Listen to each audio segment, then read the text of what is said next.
হুট করে একটা কথা কইয়া বইয়া থাকে। এই মিয়া চোখে কি দেখো না? চোখ কি পকেটে নিয়ে করো নাকি? না চোখ বাসায় তুই চাও? হ্যাঁ, মানুষের শরীরে উঠবে বড়। আসলে আমি বুঝতে পারি নাই ভাই, ওই দিক থেকে আসছি কিন্তু আপনার আমি দেখি নাই ভাই, ভুল হয়ে গেছে আমার। মানুষের শরীরে আইসা তো পর ভাই, নেশা বানি করে কুল পাও না। জিবাই গুরো সেই জিবাই গুরো সে কাম কাজ তো কিছু কর।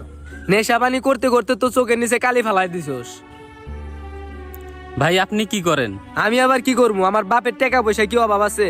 ভাই আপনার বাপের টাকা পয়সার অভাব নাই, কিন্তু আমার বাপ প্রত্যেক দিন মানুষের বাড়ির দিন মজুরি কাজ কইরা শরীরের রক্ত পানি কইরা আমারে পড়াশোনা করাইছে। এই সার্টিফিকেট নিয়ে যে কোম্পানিতে আমি চাকরি নিতে যাই, ওই কোম্পানির লোকেই আমারে বলে কাজের এক্সপিরিয়েন্স আছে, কাজের অভিজ্ঞতা আছে। ইন্টারভিউ শেষ করে যখন বাসায় ফিরি, দিন শেষে রাত্রেবেলা যখন বিছনায় শুই, তখন আর আমার ঘুম আসে না, কারণ আমার বাবা অসুস্থ, প্রত্যেক দিন 100 টাকার ওষুধ লাগে। এইদিকে আমি বেকার ভাই, টেনশনে আমার চোখের নিচে কালি পড়ে গেছে, রাত্রে ঘুম হয় না। আর আপনি চোখের কালি দেখে ভাবেন আমি নেশা করি?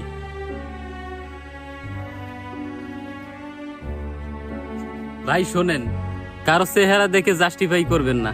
কার ভিতরে কি আছে, কার মনে কোন কষ্ট লুকায় আছে, চেহারা দেখলে বোঝা যায় না কে কোন পরিস্থিতির মধ্যে দিয়ে যাচ্ছে।